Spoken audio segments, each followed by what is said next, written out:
अस्सलाम वालेकुम everyone, welcome back to my channel and to another video. कैसे हैं आप सब? होप सो सब खैरियत से होंगे और सर्दियों में पंजीरी खा रहे होंगे, क्योंकि ऑलमोस्ट हर घर में पंजीरी बनती है। और अगर नहीं बनी तो जो मैं आपको बता रही हूँ ना रेसिपी, इस रेसिपी को फॉलो करके आप बनाइएगा। देखिए, पंजीरी डिफरेंट तरीक़ों से बनती है और उसी में से जो एक तरीका है जिस तरह से हमारे घर में बनती है, मैं आपके साथ शेयर करने लगी हूँ। सेकंड टाइम मैं ये बना रही हूँ और अल्हम्दुलिल्लाह बहुत अच्छी बनती है, बहुत मज़े की बनती है। तो मैंने सोचा इस दफ़ा आपके साथ भी शेयर करूँ। तो सबसे पहले यहाँ पे मैंने एक जो मेरे पास छोटा सा ग्लास है उसके हिसाब से मैंने मेजरमेंट्स की। यहाँ पे मैंने 1 कप पिस्ता लिया और उसको मैंने क्रश कर लिया, कूट लिया। बिल्कुल बारीक करना है तो आपकी अपनी मर्ज़ी है। यहाँ पे मैंने लिए हैं काजू और ये तकरीबन 1.5 कप थे। मतलब ये पीसने के बाद मैंने मेजरमेंट्स नहीं की, पहले से मैंने मेजर करके रख दिया था और उसके बाद मैंने उसको पीस लिया। ठीक है, यहाँ पे अराउंड 3/4 या 1 कप मेरे पास सौंफ है। सौंफ कुछ लोग नहीं डालते, लेकिन सौंफ को ऐड करना चाहिए। इसको मैंने पीस लिया था और कुछ कुछ थोड़ी सी इसके अंदर क्रश्ड भी थी, मतलब दरदरी सी भी थी। ठीक है, तो आपकी अपनी मर्ज़ी, अगर आप चाहें तो आप बिल्कुल इसका पाउडर भी बना सकते हैं। ठीक है, सौंफ ऐड करनी चाहिए क्योंकि बाकी सारी चीज़ें गर्म होती हैं, तो इस वजह से सौंफ ज़रूर ऐड करनी चाहिए। यहाँ पे है मेरे पास बादाम, ये भी मैंने 1.5 कप लिए थे। देखिए, ड्राई फ्रूट्स की क्वांटिटी कितनी आपने रखनी है ये आपकी अपनी मर्ज़ी है, आप आधा आधा कप भी कर सकते हैं।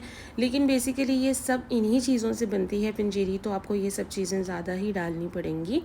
और उसके बाद ये है मेरे पास अखरोट, ये भी मैंने 1 कप लिए हैं।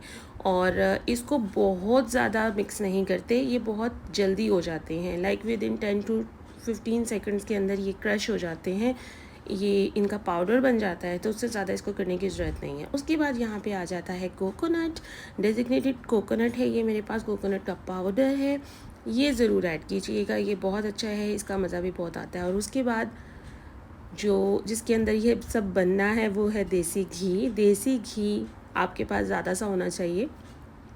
सो ये सारी क्वांटिटी थी चीज़ों की जो मैंने आपको बता दी है। आप अपने हिसाब से इसको वेरी कर सकते हैं, लाइक आप हाफ कप भी ले सकते हैं, आप 1 कप भी ले सकते हैं। सो अब चलते हैं इसके नेक्स्ट स्टेप की तरफ, जो कि इसका है फर्स्ट स्टेप। तो साथ साथ मैं थोड़ी थोड़ी सी स्पेस भी बना रही हूँ। अब ये आ जाती है सूजी। ठीक है, सबसे पहले मैं 1.5 कप, मेरे पास जो ग्लास है वो कप के इक्वल ही है, छोटा सा ग्लास है, तो मैं उसी के हिसाब से सारी चीज़ों को जो है वो रख रही हूँ। तो यहाँ पे मैं ले रही हूँ 1.5 कप सूजी। ठीक है, और वो मैं उस बॉल के अंदर डाल दूँगी। इसके अंदर 3 चीज़ें यूज़ होंगी, जिसमें से एक ये सूजी है, ये मैंने इसके अंदर मेजर करके डाल दी है। और अब चलते हैं इसकी भुनाई की तरफ। कढ़ाई मैंने रख ली है और अब मैं इसके अंदर देसी घी ऐड करूँगी, तकरीबन 1 कप। ठीक है, सबसे पहले मैं क्या करूँगी कि मैं सूजी को भूनूँगी।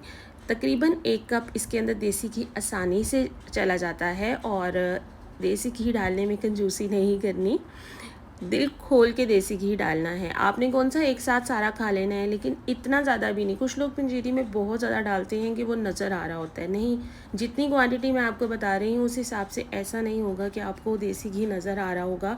मतलब अगर आप उसको गर्म करके खाते हैं या बाद में भी, बहुत ज़्यादा देसी घी नहीं होगा, लेकिन जितना इसके अंदर मैं यूज़ करूँगी उतना तो डलेगा और फिर ही अच्छी पंजीरी बनेगी। सो मैंने अराउंड 1 कप इस टाइम डाल दिया था।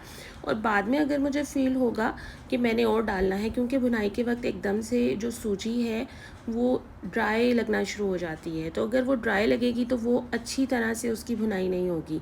सो अभी फ़िलहाल मैंने ऐड कर दी है। और अगर मुझे लगेगा कि ये कम है तो मैं थोड़ा सा, लाइक अराउंड 1 टीस्पून देसी घी इसके अंदर और डाल दूँगी। ठीक है, अब यहाँ पे आपने क्या करना है कि फ्लेम को आपने मीडियम टू लो रखना है। ठीक है, तेज़ नहीं करना, और इसको कंटिन्यू आपको हिलाना पड़ेगा। अगर आप इसको नहीं हिलाएंगे तो ये नीचे से जलना स्टार्ट हो जाती है। तो आपने इसको, ऐसा नहीं है कि छोड़ के आप बैठ गए हैं, नहीं, ये पंजीरी बनाना, मतलब कोई भी पंजीरी बनाना सिर्फ इस रेसिपी से नहीं, जब आपने इन चीज़ों को भूनना होता है ना, तो आपको उनके सर पे खड़ा होना पड़ता है, मतलब आप इसको छोड़ के नहीं जा सकते। अब इस पॉइंट पे मुझे लग रहा था कि जो सूजी है वो ड्राई है, तो उस वजह से मैंने इसके अंदर around 1 teaspoon to 1 tablespoon मैंने इसके अंदर देसी घी और डाल दिया। अच्छा, कैसे आपको पता चलेगा कि परफेक्ट है क्वांटिटी के हिसाब से घी? जब आपको ऐसे लगेगा ना जैसे एक चीज़ फ्राई होती है, एक चीज़ डीप फ्राई होती है, एक चीज़ शैलो फ्राई होती है, ठीक है? जब आपको लगेगा कि सूजी और घी इतने लेवल पे है कि वो बबलिंग हो रही है उसके अंदर, लाइक आपने सूजी को समझ लें कि डीप फ्राई नहीं करना लेकिन फ्राई करना है, और फ्राई थोड़ा सा घी ज़्यादा हो तो ही अच्छी तरह से होता है ना। तो अब यहाँ पे देखें कि बबल्स बनना स्टार्ट हो गए हैं, और यही डिज़ायर जो है ना कंसिस्टेंसी होनी चाहिए फ्राई करने की घी की, ठीक है? मतलब घी इतना हो कि जब सूजी उसके अंदर अच्छी तरह से मिक्स हो रही हो तो साथ साथ बबल्स बन रहे हों। और अभी जो है ये थोड़ी सी थिक होगी, ठीक है? लेकिन आहिस्ता आहिस्ता क्या होगा कि ज़्यादा वो फूलना शुरू हो जाएगी। अब यहाँ पे आप देख सकते हैं तकरीबन इसको 2 मिनट हो गए थे और उसके बाद ये सही तरीके से फूलना शुरू हो गई। और अगर इसके अंदर ऑयल कम होता तो ये इस तरह से नहीं बनती। सो इस पॉइंट पे आपने इसको कंटिन्यू हिलाते रहना है, ठीक है? और मीडियम टू लो फ्लेम ही होनी चाहिए, बल्कि कोशिश करें कि हल्की आंच पे ही हो, क्योंकि तेज़ करेंगे तो सूजी जल जाएगी। खुशबू इसकी आना शुरू हो गई है, लेकिन इसका कलर भी मैंने चेंज करना है और कंटिन्यू आपने हिलाना है। तकरीबन 5 से 6 मिनट लगे थे, बल्कि 8 मिनट कहने चाहिए, ज़्यादा ही लगे थे। मतलब जितना भी आपको टाइम लगे आपने हल्की आंच पे इसको अच्छी तरह से ये कलर लेकर आना है, ब्राउन कलर लेकर आना है, और जलनी नहीं चाहिए, ठीक है? यही जो गोल्डन ब्राउन सा कलर है यही आना चाहिए। और यहाँ पे सूजी की बुनाई बहुत बहुत अच्छी तरह से हो गई है। चूल्हा मैं आप बंद कर दूँगी क्योंकि अभी कढ़ाई गर्म है, तो बेहतर है कि इस पॉइंट पे आप चूल्हा बंद कर दें, क्योंकि कढ़ाई गर्म है तो वो उसी के अंदर रहेगी। सो चूल्हा बंद कर दिया हुआ है और साथ ही ये थोड़ी सी थिक होना स्टार्ट हो गई है, ठीक है? ऑयल इतना ही होना चाहिए, इससे ज़्यादा भी नहीं होना चाहिए। सो अब मैं क्या कर रही हूँ कि एक बड़ा सा बर्तन मैंने ले लिया है और उसके अंदर मैं सूजी को डाल दूँगी, क्योंकि अब उसका नेक्स्ट स्टेप करना है। सूजी मैंने इसके अंदर डाल दी है और अब नेक्स्ट स्टेप क्या है कि अगेन मैंने वही बॉल ले लिया है, साथ मैंने वही मेजरिंग ग्लास ले लिया है, और अब मैं इसके अंदर ऐड करूँगी बेसन। सूजी मैंने 1.5 कप ली थी, लेकिन बेसन का इस्तेमाल मैं 1 कप कर रही हूँ। फिर अगेन मैंने कढ़ाई में घी डाल दिया है, क्योंकि सारी सूजी मैंने निकाल ली थी, उसको टिश्यू से ही मैंने साफ़ किया। और अब मैं इसके अंदर अगेन 1 कप देसी घी डाल रही हूँ, और जैसे ही वो थोड़ा सा मेल्ट होगा मैं उसके अंदर बेसन ऐड कर दूँगी। इसको भी आपने सेम जैसे सूजी को भुना है उसी तरह से आपने बेसन को भी भुनना है। पहले भी आपको इसका कलर डार्क लग रहा है, लेकिन जैसे जैसे इसकी भुनाई होगी कंटिन्यू हिलाते रहना है, आपको फील होगा कि इसका कलर थोड़ा सा डार्क हो रहा है, ठीक है? तो जब इसका भी कलर ब्राउन हो जाएगा, ये वाला कलर आ जाएगा, तो इसका मतलब है कि इसकी बुनाई भी बहुत अच्छी तरह से हो रही है। इसको भी टाइम इतना ही लगेगा, 5 से 8 मिनट, और फिर मैंने इसको भी शिफ्ट कर देना है उसी बॉल में, ठीक है? अब अगेन यहाँ पे थर्ड स्टेप आ जाता है, और तीसरी चीज़ है आटा, ठीक है? जो नॉर्मल रोटी बनाते हैं ना आप, वो वाला आटा यहाँ पे मैंने ले लिया है 1.5 कप, ठीक है? मैदा 1 कप लिया है, सूजी और आटा मैंने लिया है 1.5 कप।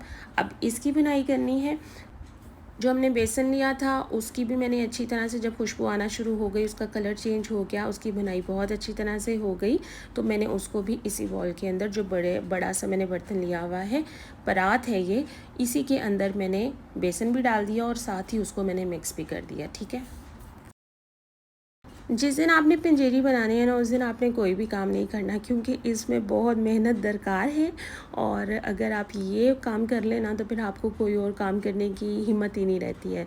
सो अब मैंने अगेन 1 कप घी डाला, और उसके बाद मैंने उसके अंदर आटा भी डाल दिया, और ये घी कम था, बाद में फिर मैंने और ऐड कर दिया था, ठीक है? ये पहले एकदम से आपसे हैंडल नहीं होगा, लेकिन तहम्मुल के साथ आपने इसको भी भूनना है, इसकी भी फ्राइंग करनी है। उसके बाद ये जब इस फॉर्म में चला जाता है ना, फिर जो आटा है, सूजी है या बेसन है, उसकी बुनाई बहुत इजी हो जाती है, ठीक है? अच्छा सा स्पून भी आपने यूज़ करना है, और अगर आपके पास ये वाला स्पैचुला है तो बस बहुत मज़ा आएगा आपको पंजीरी बनाने का। सो यहाँ पे देखिए इसका भी कलर चेंज होना स्टार्ट हो गया है, लेकिन अभी इसकी बुनाई करनी है। घी मैंने और डाला था, लाइक अगर 1.5 कप है तो 1.5 कप ही इसके अंदर घी जाएगा। सो यहाँ पे मैंने रख दिया है गुड़, क्योंकि इसके अंदर गुड़ यूज़ होगा। तो ये बड़ा सा मेरे पास इसको क्या कहते हैं, ज़्यादा सा गुड़ था, और मैंने थोड़ा सा पानी डाल के उसको भी पिघलने के लिए रख दिया। अच्छा, यहाँ पे मैंने थोड़ी सी गलती की कि मुझे ये तोड़ लेना चाहिए था, लेकिन मैंने तोड़ा नहीं, मैंने उसको इसी तरह से डाल लिया, तो उसको काफ़ी टाइम लगा था। सो अगर आपके पास इस तरह से बड़े बड़े पीसेस हैं ना गुड़ के, तो आप उसको तोड़ सकते हैं, पहले ईजिली टूट जाता है, ठीक है? सो जी तकरीबन 6 से 8 मिनट के अंदर अंदर आटे की बुनाई भी हो गई थी, और अब मैं इसको भी इसी के अंदर शिफ्ट कर रही हूँ। जैसे जैसे आपने दूसरे बर्तन के अंदर सारी चीज़ें डालनी है ना, साथ साथ आपने लाजमी मिक्स कर देना है, क्योंकि अगर आप मिक्स नहीं करेंगे तो उसकी जो लम्स हैं वो बन जाएंगी, गुठलियाँ बन जाएंगी, ठीक है। सो अब मैंने इन तीनों चीज़ों को अच्छी तरह से मिक्स कर दिया और अब आती है बारी इसके अंदर सारी चीज़ें ऐड करने की जो हमने पीस के रखी हुई हैं। सबसे पहले मैंने उसको अच्छी तरह से मिक्स कर लिया और अब मैं इसके अंदर ऐड कर रही हूँ पिस्ता, बादाम, काजू, कोकोनट और जो सब ड्राई फ्रूट्स हैं, स्पेशली सौंफ, ठीक है। सौंफ भी इसके अंदर ऐड कर दूँगी, मतलब जो कुछ मैंने आपको पहले दिखाया है वो सारी चीज़ें इसके अंदर ऐड ऑन हो जाएंगी। उसके बाद आपने मूंगफली लेनी है और उसको भी छील के आपने रख लेना है। मूंगफली का बहुत ज़्यादा मज़ा आता है पंजीरी के अंदर, ठीक है। मेरे पास थोड़ी सी थी, बहुत ज़्यादा नहीं थी, तो अगर आपके पास मूंगफली ज़्यादा हो तो आप वो ज़्यादा डालिए। उसके बाद इसके अंदर किशमिश भी ऐड होगी।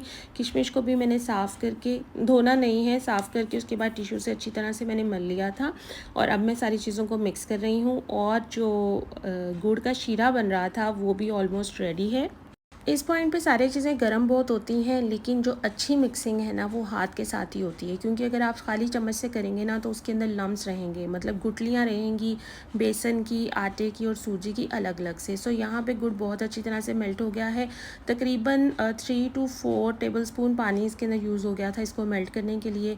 और कुछ भी ऐड नहीं करना, जस्ट थोड़ा सा पानी डालना है और आपने इसको मेल्ट कर लेना है। अब मैंने किशमिश थोड़ी सी और डाल दी है, पहले थोड़ी डाली थी, बाद में मैंने और डाल दी और अब यहाँ पे गुड़ रेडी हो गया है और अब मैं वो इसके अंदर डालूँगी और इसको बहुत एहतियात के साथ आपने डालना है। यहाँ पे थोड़ी सी गलती हुई कि मैंने इसको पहले इस प्लेट के अंदर डाला और फिर जब मैं गुड़ डाल रही थी तो मेरे हाथ पे वो गिर गया, तो मेरा हाथ थोड़ा सा जल गया था। तो आपने इस चीज़ का ज़रूर ख्याल करना है, जिसके अंदर आपने उसका वो बनाया है, शीरा बनाया है गुड़ का, उसी से डायरेक्ट आप इसके अंदर शिफ्ट कर दीजिएगा। उसको उसके अंदर डाल के आपने उसको अच्छी तरह से मिक्स करना है। फिर आप उसके छोटे छोटे से बॉल्स बना के रख लें, या आप इसी तरह से भी उसको स्टोर कर सकते हैं। ये ख़राब नहीं होती हैं, बाहर इजीली ख़त्म हो जाती हैं, ख़राब होने की नौबत नहीं आती है अल्हम्दुलिल्लाह।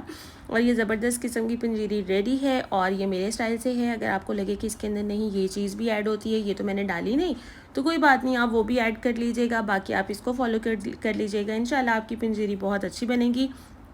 अगर मैं बना सकती हूँ तो आप क्यों नहीं बना सकते। आप ज़रूर इसको ट्राई कीजिएगा। आजकल के मौसम में ये बहुत अच्छी है, ठीक है। और देसी घी में कंजूसी नहीं करनी। आपको वीडियो अच्छी लगी होगी, अच्छी लगी हो तो लाइक करना मत भूलिएगा। टेक केयर, अल्लाह हाफिज़।